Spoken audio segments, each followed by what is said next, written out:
तर वडे मटण माझी one of the favourite dish आहे. कोंबडी वडेपेक्षा मी वडे मटणच प्रेफर करतो.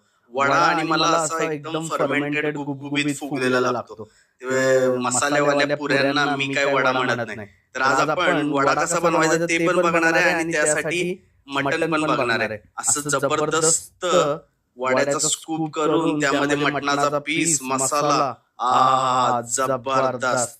तर यासाठी मटण घेतलं आपण. मटण आधी शिजवून घेऊयात. तर कुकरमध्ये जरासं तेल कांदा आणि त्यावरती मटण ऍड केले आपण आणि खडे मीठ वापरतो मी शिजवताना मटण. त्याच्याने एक टेस्ट नेक्स्ट लेवल होऊन जाते.